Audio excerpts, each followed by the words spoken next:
Hello friends, नमस्ते। मेरा नाम है सिद्धार्थ और आप देख रहे हैं पढ़ो। तो आज का हमारा टॉपिक है ह्यूमन डाइजेस्टिव सिस्टम। तो आज हम डिस्कस करेंगे पाचन तंत्र। Now you can get a preliminary idea about what a digestive system in human being is all about. आप देख सकते हैं यहाँ पर ह्यूमन डाइजेस्टिव सिस्टम का एक इमेज, एक चार्ट। यहाँ पे आप कुछ ऑर्गन्स को भी लोकेट कर सकते हैं, जैसे mouth, pharynx, liver, pancreas, gall bladder, stomach, intestine, large intestine. तो all this constitute our human digestive system. लेकिन अगर फॉर्मली देखें, सिस्टमेटिकली देखें, तो हमारा जो ह्यूमन डाइजेस्टिव सिस्टम है उसको हम दो पार्ट में मिलाकर देखते हैं। पहला होता है एलिमेंट्री कैनाल और दूसरा होता है हमारे जो ग्लैंड्स इसके साथ एसोसिएटेड हैं। इन्हें हम एक एक करके देखते हैं। तो चलिए आगे बढ़ते हैं। So friends, let us understand what is digestion. तो डाइजेशन अगर हम बेसिक टर्म्स में सबसे सिंपल भाषा में देखें तो it is a conversion of complex food substance into simpler ones. अब इसे ही हम थोड़ा टेक्निकल टर्म्स में भी देख लेते हैं। इसका अर्थ होता है the breaking down of complex food material और breaking down of food molecules into water soluble molecules. देखिए, जो वाटर सोल्यूबल मॉलिक्यूल्स होते हैं ये सिंपलेस्ट या सिंपलर टर्म्स होते हैं इसी जो कॉम्प्लेक्स फूड मॉलिक्यूल्स है उनका। और ये वाटर सोल्यूबल मॉलिक्यूल्स में टर्न होना इसलिए आवश्यक है जिससे कि इन्हें हमारा जो ब्लड है वो एब्जॉर्ब कर सके। एब्जॉर्ब करने के बाद इनको अलग अलग बॉडी पार्ट्स में भेज सके जिससे कि ये एनर्जी में कन्वर्ट हो और हमारे जो बॉडी के वाइटल फंक्शंस हैं उन्हें परफॉर्म करने में मदद करे।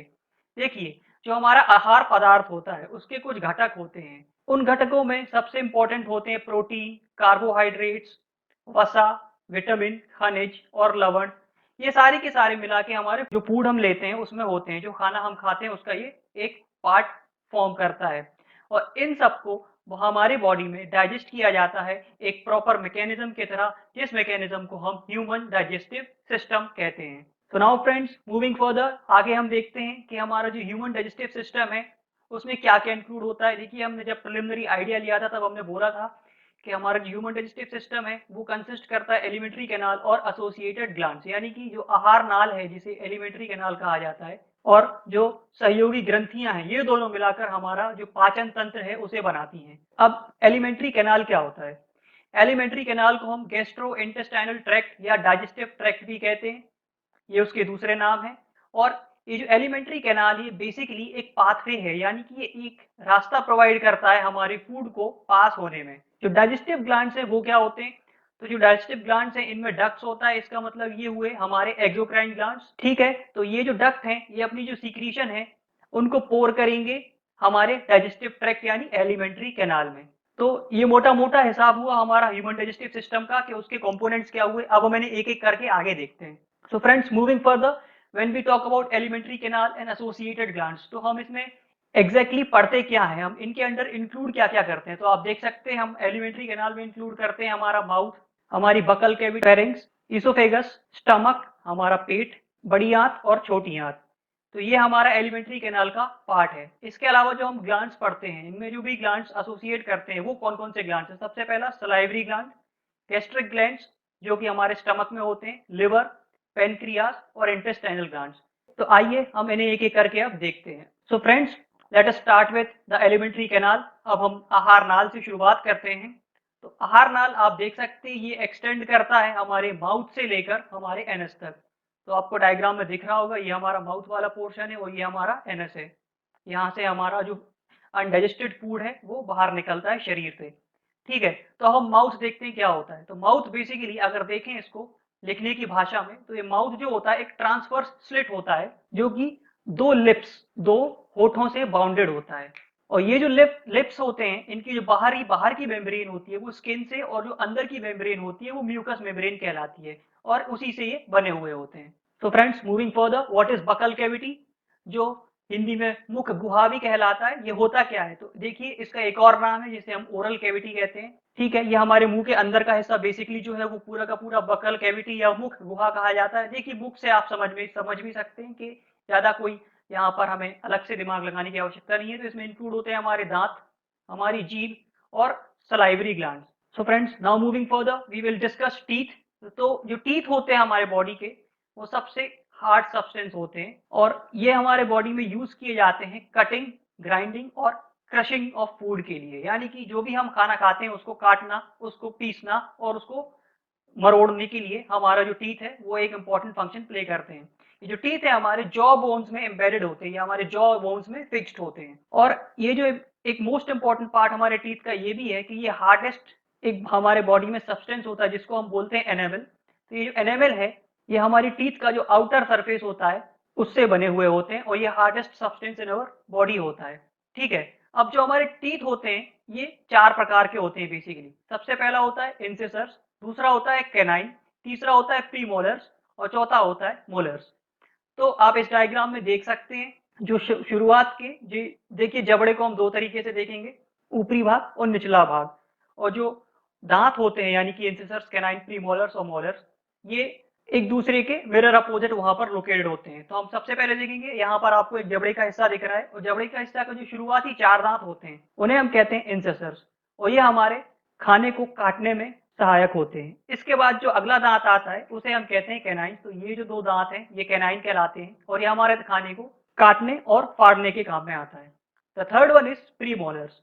तो आप देख सकते हैं ये जो 2 दांत इस तरफ और ये जो 2 दांत इस तरफ, इन चारों को हम प्रीमोलर्स कहते हैं और ये चबाने के काम में आते हैं। इसके अलावा जो बचा हुआ पोर्शन है जो इंपॉर्टेंट है, ये 3 इस तरफ और ये 3 जो है इस तरफ, इन्हें हम मोलर्स कहते हैं और ये भी हमारे खाने को चबाने के काम में आते हैं। तो आप देख सकते हैं हमारी बॉडी में 6 मोलर्स, 4 प्रीमोलर्स, 2 कैनाइन और 4 इंसिसर्स जबड़े के एक हिस्से में होते हैं। So friends, moving further let's discuss tongue. So tongue जो होता है एक मस्कुलर ऑर्गन है और ये हमारे वॉलेंट्री मसल्स से मिलकर बना होता है और जो कि हमारी बकल कैविटी के फ्लोर से अटैच होता है। टंग का एक इंपॉर्टेंट फंक्शन ये भी है कि ये टेस्ट बर्ड्स को बियर करता है। इसमें जो टेस्ट बर्ड होते हैं जो हमारी टंग पे लोकेटेड होते हैं, जैसे कि आप देख सकते हैं यहाँ पर कुछ हल्का हल्का दाना आपको दिख रहा होगा, जैसे कि ये ये ये टेस्ट बर्ड बियर करते हैं जो कि हमारे बॉडी में जो भी हम खाना लेते हैं उसका टेस्ट कैसा है वो डिटरमाइन करने में, उसको निर्धारित करने में एक सहायक रोल प्ले करता है। टेस्ट कैसा, खट्टा, मीठा, कड़वा, जो भी हम खाते हैं अलग अलग रीजन हमारे टंग के ऐसे बटे हुए होते हैं और ये जो रीजन है हमें बताते हैं कि कौन सा खाना का टेस्ट कैसा है। ठीक है, और जो इम्पोर्टेंट फंक्शन हमारी जो जीभ है या टंग है वो परफॉर्म करती है वो होती है कि स्वॉलोइंग में, टेस्टिंग के अलावा ये स्वॉलोइंग का भी एक फंक्शन परफॉर्म करती है। तो friends, moving further we will now discuss what is pharynx, जिसको हम हिंदी में ग्रसनी भी कहते हैं। ठीक है, देखिए ये जो फेरिंग्स है ये एक कॉमन पैसेज की तरह एक्ट करता है हमारी फूड पाइप और एयर पाइप को। तो फूड पाइप को हम बोलते हैं ईसोफेगस और जो हमारा एयर पाइप है जो कि हमारे रेस्पिरेटरी सिस्टम या लंग्स से अटैच्ड होता है उसको हम बोलते हैं ट्रेकिया। और हमारा जो फेरिंग्स है उसके बाद एक एपिग्लोटिस करके एक ढक्कन नुमा चीज होती है जो कि जब हम खाना खाते हैं, खाते वक्त चबाते हैं तो वो खाना हमारी एयर पाइप यानी ट्रेकिया में ना जाए, इसलिए ये ढक्कन नुमा जो एपिग्लोटिस होता है हमारे विंड पाइप को कवर कर देता है, जिससे हमारा जो खाना है वो सिर्फ फूड पाइप में ही जाता है, ना कि एयर पाइप में जाता है। तो ये बहुत ही इंपॉर्टेंट टर्म है एपिग्लोटिस, ये 3 नंबर के क्वेश्चन में लिखने के लिए इसके आने की बहुत ज्यादा प्रोबेबिलिटी है। Now friends, moving further we will now discuss oesophagus, जिसको हम हिंदी में ग्रास नली भी कहते हैं। तो ईसोफेगस आप देख सकते हैं यहाँ पे एक लॉन्ग, हाईली मस्कुलर और कंडक्टिंग टिश्यू है। ईसोफेगस होता है उसका एक इंपॉर्टेंट फंक्शन ये होता है कि हमारे फेरिंग्स से हमारे स्टमक के बीच में जो फूड है उसको ट्रांसफर करने में मदद करता है। और ये कैसे मूव करता है, यहाँ पर एक बेसिकली एक रिदमिक कॉन्ट्रैक्ट और एक्सपांशन का मूवमेंट होता है इन ईसोफेगस की मसल्स में और वो मूवमेंट कहलाता है peristaltic movement. This is a very important term friends. ये जो पेरिस्टेलिक मूवमेंट है ये हमारे खाने को आगे बढ़ने में मदद करता है और ये हमारे खाने को फिर फेरिंग से लेके स्टमक तक पहुंचाता है। At the same time the mucus glands जो इसोफेगस की वॉल्स पर प्रेजेंट होते हैं वो एक फ्लूइड को सीक्रेट करते हैं जो हमारे खाने को गीला कर देते हैं और एक फॉरवर्ड मूवमेंट में उसे भी हम हेल्प करते हैं। तो ये कंबाइंड रूप से पूरा पेरिस्टेलिक मूवमेंट कहलाता है।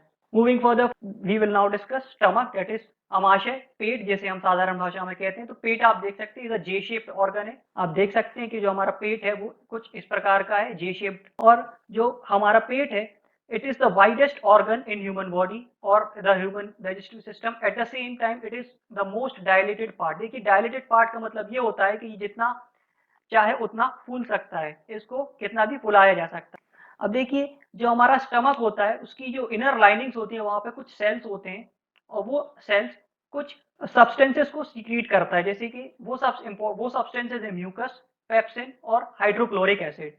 ठीक है, और ये हमारे खाने को डाइजेशन में यहाँ पर स्टमक में जो डाइजेशन प्रोसेस होती है ये तीनों जो सब्सटेंसेस है ये हमारे बॉडी में डाइजेशन में हेल्प करती हैं। अब देखिए कार्डाइक, फंडिस और पाइलोरिक। तो ये जो कार्डाइक रीजन है, ये वो रीजन है जहाँ पे हमारा ईसोफेगस से जो खाना आता है, तो सबसे पहले जिस एरिया में हमारा वो खाना आता है उसको हम कहते हैं कार्डाइक। इसके अलावा जो स्टमक का ऊपरी हिस्सा उसे हम कहते हैं फंडिस, और जो निचला हिस्सा स्टमक का होता है उसे हम कहते हैं पाइलोरिक। देखिए, और जो खाना हम ईसोफेगस से लेते हैं उसके बाद जो हमारा स्टमक है, ये खाना देता है स्मॉल इंटेस्टाइन को, और स्मॉल इंटेस्टाइन के जिस पोर्शन को ये खाना पहुंचाता है उस पोर्शन को हम कहते हैं ड्यूडेनम। अब हम स्टमक का फंक्शंस भी देख लेते हैं। तो स्टमक के जो फंक्शन है, वो सबसे इंपॉर्टेंट फंक्शन है कि ये टेम्परेरी यानी कि कुछ समय के लिए हमारे फूड को स्टोर करता है। ठीक है, इसके अलावा ये हमारे फूड को चर्न भी करता है, ब्रेक करता है और mix it with gastric juices. देखिए, जो गैस्ट्रिक जूसेस होते हैं वो बेसिकली हमारा जो एसोसिएटेड ग्लैंड्स वाला पोर्शन है हम उनमें देखेंगे, लेकिन जो गैस्ट्रिक जूसेस होते हैं वो बेसिकली यही तीन होते हैं, म्यूकस, पेप्सिन और हाइड्रोक्लोरिक एसिड। और ये जो है हमारे स्टमक में एक्ट करते हैं। तो देखिए, जो हाइड्रोक्लोरिक एसिड होता है, जो ईसोफेगस से हम खाना लाते हैं, खाने की मीडियम को एसिडिक मीडियम में कन्वर्ट करता है। और जो एसिडिक मीडियम में कन्वर्ट इसलिए करता है क्योंकि जो हमारा प्रोटीन डाइजेस्टिव एंजाइम जो कि हमारा पेप्सिन है, वो सिर्फ एसिडिक मीडियम में ही एक्ट करता है। और जो म्यूकस मेम्ब्रेन होती है वो हमारी बॉडी की जो स्टमक की जो इनर लाइनिंग होती है, जो स्टमक का भीतरी हिस्सा होता है, उसको जो एसिडिक मीडियम है उससे प्रोटेक्ट करने में मदद करती हैं। तो ये जो पूरा का पूरा गैस्ट्रिक जूसेस का मैकेनिज्म है, ये पूरा का पूरा हमारे स्टमक में होता है। And third is it releases the liquefied food into the small intestine, in which portion of small intestine ये हमारे स्मॉल इंटेस्टाइन के ड्यूडेनम पोर्शन में खाने को ट्रांसफर कर देता है, वहां पे खाने को रिलीज कर देता है after making it into a liquefied form. Next friends, we will now discuss small intestine, जिसे हम हिंदी में छोटी आंत भी कहते हैं। तो देखिए, ये हमारे ह्यूमन डाइजेस्टिव सिस्टम का सबसे लंबा पार्ट है। इसकी लंबाई करीब करीब 6 मीटर होती है और इसके 3 पार्ट होते हैं, जैसे कि हमने सबसे पहले पिछले स्लाइड में भी मेंशन किया था, ड्यूडेनम। तो आप ड्यूडेनम देख सकते हैं यहाँ पर, जो स्टमक से खाना रिसीव करने वाला पोर्शन होता है उसको हम ड्यूडेनम कहते हैं। उसके अलावा जेजुनम, तो जेजुनम जो होता है वो मिडिल पोर्शन होता है और ये कॉइल्ड पोर्शन होता है, यानी कि इसमें बहुत सारे फोल्ड्स आप देख सकते हैं, ये बहुत ज्यादा कॉइल्ड है, इस प्रकार से ये कॉइल्ड है। The third one is ilium. तो जो इलियम होता है ये लार्ज इंटेस्टाइन के कोलन से कनेक्ट होता है और ये हेवीली कॉइल्ड होता है। इनमें जो कॉइलिंग होती है ये कुछ ज्यादा ही कॉम्प्लिकेटेड होती है। Like for example you can see this is coiled in this fashion. So it is heavily coiled, and this is connected to the colon part of the large intestine. So now friends, we will now discuss large intestine. तो देखिए, जो small intestine है वो लंबी होती है और जो लार्ज इंटेस्टाइन होती है उसका डायमीटर ज्यादा बड़ा होता है, यानी कि इसकी जो चौड़ाई है वो स्मॉल इंटेस्टाइन के कंपैरिजन में ज्यादा होती है। तो आप देख सकते हैं यहाँ पर जो लार्ज इंटेस्टाइन है वो कुछ इस प्रकार से है, and it is obviously much wider. इसके भी 3 पार्ट होते हैं। सबसे पहला होता है सीकम। सीकम जो है हमारा पाउच लाइक स्ट्रक्चर है। देखिए, ये जो पोर्शन है यहाँ पे निचला हिस्सा, इसे हम सीकम कहते हैं, और ये पाउच लाइक स्ट्रक्चर है। ये तीन जगह से पैक्ड है और एक जगह से इसको खुला हुआ है, तो ये पाउच लाइक हो गया। ठीक है, और जो सीकम होता है यहाँ पर एक आउटग्रोथ होती है जिसको हम बोलते हैं वर्मीफॉर्म अपेंडिक्स। तो ये जो अपेंडिक्स है ये वेस्टिजियल ऑर्गन है, ह्यूमंस में प्रेजेंट है। ठीक है, अब इसकी कोई उपयोगिता नहीं है। पहले जब हमारे पूर्वज हुआ करते थे वो इस प्रकार का खाना खाते थे, कच्चा खाना खाते थे, तो उनके बॉडी में उस कच्चा खाने को पचाने के लिए एक स्पेसिफिक ऑर्गन हुआ करता था जिसको हम अपेंडिक्स बोलते थे। अब क्योंकि हम लोग पका हुआ खाना खाते हैं तो हमें इसकी कोई आवश्यकता नहीं पड़ती है। तो जो वेस्टिजियल ऑर्गन है वही ऑर्गन कहलाते जो हमारे पूर्वजों में प्रेजेंट हुआ करते थे, क्योंकि उनका उपयोग उनकी बॉडी में हुआ करता था, और अब उनका उपयोग हमारी बॉडी में नहीं होता, यद्यपि वो हमारी बॉडी में प्रेजेंट अवश्य होते हैं। तो जो दूसरा पार्ट है वो कहलाता है कोलन। तो जो कोलन वही पार्ट है जो स्मॉल इंटेस्टाइन को से खाना रिसीव करता है इन द लार्ज इंटेस्टाइन। तो आप देख सकते हैं कोलन, तो जो कोलन है वो भी 3 प्रकार का होता है। एक होता है असेंडिंग कोलन, आप देख सकते हैं ये असेंड कर रहा है, ऊपर के तरफ जा रहा है। उसके बाद ट्रांसवर्स कोलन, ये इस प्रकार मूवमेंट कर रहा है तो इसको ट्रांसवर्स कोलन बोलते हैं, बिल्कुल नाम से बिल्कुल ही समझ में आ रहा होगा। और दूसरा है डिसेंडिंग कोलन, ये जो खाना यहाँ पे है डिसेंड कर रहा है, और जो डिसेंडिंग कोलन है वो हमारे जो लार्ज इंटेस्टाइन उसके तीसरे हिस्से से कनेक्ट करता है जिसको हम रेक्टम बोलते हैं, और this rectum leads to anus.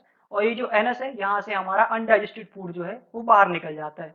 तो friends, moving further we will now discuss digestive glands. तो देखिए, डाइजेस्टिव ग्लैंड्स में हम सबसे पहले सलाइवरी ग्लैंड्स को डिस्कस करेंगे, जिसे हम हिंदी में लार ग्रंथि भी कहते हैं। तो जो सलाइवरी ग्लैंड यानी जो लार ग्रंथि है उसे हम माउथ वाटरिंग ग्लैंड भी कहते हैं। तो आप समझ गए होंगे कि हम जब भी कोई खाने का नाम सुनते हैं या खुशबू सुनते हैं तो हमारे मुंह में जो पानी आता है वो सलाइवरी ग्लैंड्स के कारण आता है।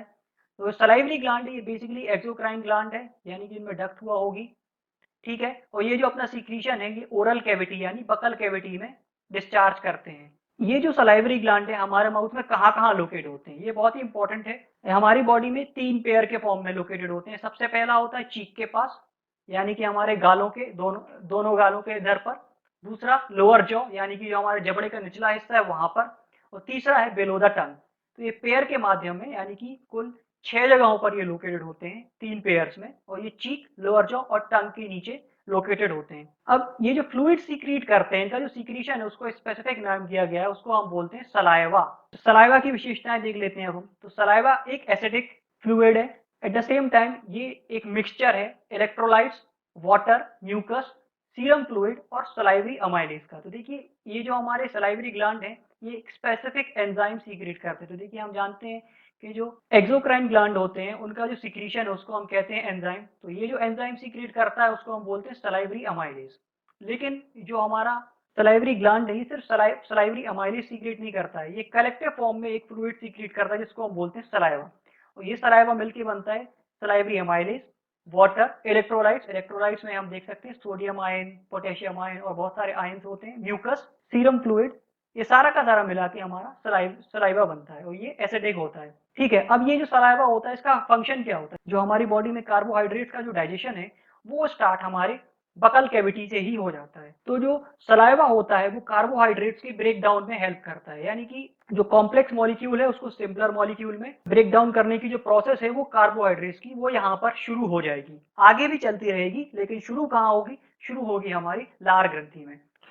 और एट द सेम टाइम जो हमारा सलाइवा होता है इसके अंदर एक स्पेसिफिक पदार्थ होता है जिसको हम लाइसोसोम कहते हैं, और वो एंटी बैक्टीरियल प्रॉपर्टीज उसके भीतर होती हैं। तो जो भी खाना हम खाते हैं अगर उसमें कोई बैक्टीरिया होते हैं तो वो जो बैक्टीरियल इन्फेक्शन से हमारे बॉडी को प्रोटेक्ट करने के लिए ये एंटी बैक्टीरियल एजेंट हमारे मुंह के भीतर ही एक्ट कर देता है और उन बैक्टीरिया को किल कर देता है। तो now friends, moving further we will now discuss gastric glands. तो अब हम गैस्ट्रिक ग्लैंड्स को डिस्कस करेंगे। तो देखिए ये जो गैस्ट्रिक ग्लैंड्स हैं ये वो ग्लैंड्स हैं जो हमारे स्टमक में एक्ट करते हैं। ठीक है, they are present on the epithelium of the stomach. देखिए हमने आपसे जब टिश्यूज चैप्टर डिस्कस किया था, एनिमल टिश्यूज चैप्टर डिस्कस किया था, उसमें भी हमने एपिथेलियल टिश्यूज बोले थे। तो मैंने ये बताया था कि हमारा जो स्टमक है उनकी वॉल्स हैं वो एक विशेष प्रकार के एपिथेलियम से बने हुए होते हैं। ठीक है, और ये एपिथेलियम जो होते हैं वो कुछ ग्लैंड्स को सीक्रेट करता है। ठीक है, और ये डिफरेंट डिफरेंट प्रकार के सेलों से मिल के बने हुए होते हैं और ये सेल अलग अलग ग्लैंड को सीक्रेट करते हैं। तो जो जो ये चीज सीक्रेट करते हैं, जो गैस्ट्रिक ग्लैंड होते हैं, वो होते क्या क्या है? Hydrochloric acid, pepsin and mucus. तो जो हाइड्रोक्लोरिक एसिड होता है ये मैंने आपको पहले ही बताया था जब हम स्टमक डील कर रहे थे कि एसिडिक मीडियम को क्रिएट करता है और एक्टिवेट कर देता है पेप्सिन को। ठीक है, और जो पेप्सिन होता है ये हमारे बॉडी में जो प्रोटीन डाइजेशन होता है उसको इनिशिएट करता है, उसका जो डाइजेशन प्रोसेस होता है वो स्टार्ट करता है। तो देखिए हमने पढ़ा है कि हमारे जो बॉडी में कार्बोहाइड्रेट्स है उसका डाइजेशन प्रोसेस जो होता है वो हमारे के बकल कैविटी में इनिशिएट हो जाता है, और जो प्रोटीन है वो हमारी बॉडी में स्टमक में इनिशिएट होता है, यानी कि उसकी शुरुआत स्टमक में होती है। और the third one is mucus. जो म्यूकस है हाइड्रोक्लोरिक एसिड के एक्शन से हमारे जो इनर लाइनिंग्स हैं स्टमक को उनको प्रोटेक्ट करता है। So friends, moving further we will now discuss liver, जिसको हम हिंदी में यकृत भी कहते हैं। तो देखिए यकृत जो है हमारी बॉडी का सबसे बड़ा ग्लैंड है और ये लोकेटेड कहाँ होता है? ये हमारे बॉडी के upper right side of abdominal cavity में लोकेटेड होता है। तो डायफ्राम के जो नीचे और जो एब्डोमिन के ऊपर का जो हिस्सा होता है उसे हम एब्डोमिनल कैविटी कहते हैं। ठीक है, और उसके अपर राइट साइड में हमारा जो है लिवर लोकेटेड होता है। लेफ्ट साइड में हमारा स्टमक होगा, राइट साइड में हमारा एब्डोमिनल कैविटी के लिवर लोकेटेड होता है। ठीक है, और जो स्ट्रक्चरल और फंक्शनल यूनिट्स होती हैं लिवर की उन्हें हम कहते हैं hepatic cells. So the structural and functional units of liver are called as hepatic cells. ठीक है, और ये जो हेपेटिक सेल्स होते हैं ये एक कॉर्ड के माध्यम से एक दूसरे से अरेंज्ड होते हैं, और इन कॉर्ड्स के माध्यम से अरेंज्ड होने के बाद जो फाइनल स्ट्रक्चर बनता है उसको हम बोलते हैं hepatic lobes. Now moving further we will now discuss the functions of liver. तो लिवर के फंक्शन होते हैं कि ये एक बहुत ही इंपॉर्टेंट जूस को सीक्रेट करता है जिसको हम बाइल जूस कहते हैं। देखिए बाइल जूस जो होता है ये हमारे बॉडी का जो फैट्स है उनको ब्रेक डाउन करने में मदद करता है। तो जो फैट्स का डाइजेशन होता है वो लिवर में शुरू होता है। और देखिए ये जो बाकी के फंक्शंस मैंने यहाँ पे लिखी हैं ये डाइजेशन से संबंधित नहीं है, ये डाइजेस्टिव सिस्टम से संबंधित नहीं है। मैंने उसको यहाँ पे इसलिए इंक्लूड किया है क्योंकि अगर हम लिवर को पढ़ रहे हैं तो हम एक होलिस्टिकली लिवर को पढ़ लें, क्योंकि किसी और जगह में से फिर पढ़ नहीं पाएंगे। तो लिवर के जो अदर फंक्शंस होते हैं उनमें सबसे इंपॉर्टेंट फंक्शन है ग्लाइकोजेनेसिस, यानी कि जो हमारे बॉडी का जो एक्सेस ग्लूकोज होता है उसको ग्लाइकोजन में कन्वर्ट करता है। तो आप समझ सकते हैं नाम से ग्लाइको यानी कि ग्लाइकोजन को सिंथेसाइज करता है, जेनेसिस यानी कि क्रिएट करता है। तो ग्लाइको मीन्स ग्लाइकोजन से संबंध है और जेनेसिस मीन्स क्रिएट करना। तो जो हमारे बॉडी का एक्सेस ग्लूकोज है उसको ग्लाइकोजन में कन्वर्ट कर देता है। इसका ठीक उल्टा हुआ ग्लाइकोजेनोलाइसिस, यानी कि हमारी बॉडी में जो ग्लाइकोजन है उसको दोबारा ग्लूकोज में कन्वर्ट करता है। ये काम भी हमारा लीवर का होता है। The third is haemopoiesis. तो आप देख सकते हैं यहाँ पे नाम से haemo means something related to blood, ठीक है। तो यहाँ पे ये जो लिवर का एक इम्पॉर्टेंट फंक्शन होता है कि जो हमारे बॉडी के अंदर जो ब्लड कॉर्पसल्स होते हैं उनका जो क्रिएशन होता है वो भी यहाँ पर होता है, ठीक है। एट द सेम टाइम इसका एक और इम्पॉर्टेंट फंक्शन है कि विटामिन ए को भी सिंथेसाइज करता है। So friends, these are all the functions of liver and we will now discuss pancreas। तो pancreas को हिंदी में अग्न्याशय भी कहते हैं। तो देखिए हमने अपने एंडोक्राइन सिस्टम वाले चैप्टर में भी इसको डिस्कस किया था कि एक मिक्स्ड ग्लैंड है, यानी कि ये एक्सोक्राइन भी है एंडोक्राइन भी है। तो जो इसका एंडोक्राइन पार्ट है उसको हम आइलेट्स ऑफ लैग्रेंज कहते हैं और उसको हम अपने पिछले लेक्चर में डिस्कस कर चुके हैं। आज इसका जो एक्सोक्राइन पार्ट है हम वो डिस्कस करेंगे। तो देखिए इसका जो इम्पोर्टेंट फंक्शन ये जो होता है ये पेनक्रियाटिक जूस को सीक्रेट करता है। तो ये जो चीजें सीक्रेट करता है उसको हम बोलते हैं पेनक्रियाटिक जूस। अब ये पेनक्रियाटिक जूस जो है एक होलिस्टिक नाम है, ठीक है, एक कलेक्टिव नाम है। इसके अंदर जो एंजाइम्स होते हैं वो कौन कौन से होते हैं? सबसे पहला होता है trypsinogen, chymotrypsinogen, third one is amylase, fourth one is lipase and fifth one is nuclease. देखिए ये जो एंजाइम्स हैं ये अलग अलग प्रकार से फूड पर एक्ट करते हैं। जैसे फॉर एग्जांपल ट्रिप्सिनोजिन और कीमोट्रिप्सिनोजिन जो है वो हमारे प्रोटीन के ब्रेकडाउन में हेल्प करेगा। जो एमाइलेज है कार्बोहाइड्रेट्स पर एक्ट करेगा, देखिए हमने देखा था ये बकल कैविटी में भी। जो लाइपेज है वो हमारे लिपिड को ब्रेक डाउन में हेल्प करेगा और जो न्यूक्लियस है वो न्यूक्लिक एसिड के ब्रेक डाउन में हेल्प करेगा। तो इस प्रकार से इन पांचों एंजाइम से मिलाकर हमारा पेनक्रियाटिक जूस बनता है। Moving further friends, we will now discuss the intestinal glands. तो देखिए ये जो हमारा एसोसिएटेड ग्लैंड्स जो हैं, जो संबंधित ग्रंथियां जो हैं उसका अंतिम भाग है, तो इसको हम देखते हैं कि ये कहाँ पर लोकेटेड होती है। तो ये हम जैसे कि मैंने आपको बताया कि जो गैस्ट्रिक ग्लैंड्स होते हैं वो स्टमक के सरफेस पे या फिर एपिथेलियम ऑफ द स्टमक पे लोकेटेड होते हैं। इसी प्रकार जो इंटेस्टाइनल ग्लैंड्स हैं ये भी इंटेस्टाइन की वॉल्स, इंटेस्टाइन की दीवारों पर लोकेटेड होते हैं, ठीक है। और ये इंटेस्टाइनल जूस को सीक्रेट करते हैं। तो देखिए बहुत सारे इंटेस्टाइनल जूस को सीक्रेट करते हैं, 3-4 प्रकार के, और उन सभी इंटेस्टाइनल जूस को एक कलेक्टिव नाम दिया गया है जिसको हम कहते हैं सूकस एंट्रिकस, ठीक है। ये बहुत ही इंपॉर्टेंट टर्म है फ्रेंड्स। तो succus entericus is the collective name given to the intestinal juice. What is the function performed by the intestinal glands? देखिए हमारी बॉडी में जो भी डाइजेशन होता है वो शुरुआत हो जाती है उसकी हमारे बकल कैविटी से। उसके बाद हमारे स्टमक में होता है, वहां पर हमारे गैस्ट्रिक ग्लैंड्स एक्ट करते हैं। उसके बाद हमारे इंटेस्टाइन में जब ये पहुंचता है तो यहाँ पर इसको सिक्रीशन लिवर से, पेनक्रियास से और इंटेस्टाइनल ग्लैंड से मिलते हैं, ठीक है। तो जो इंटेस्टाइनल ग्लैंड्स है ये लास्ट प्रोसेस हेल्पफुल है। तो यहाँ पे हम जो भी खाना खाते हैं उनको जो फाइनल प्रोसेस होता है, जो कॉम्प्लेक्स मॉलिक्यूल्स को सिंपलर मॉलिक्यूल में कन्वर्ट करने का जो फाइनल स्टेप होता है वो हमारे इंटेस्टाइनल ग्लैंड्स जो हैं पूरे करते हैं। तो friends this was all about today's lecture.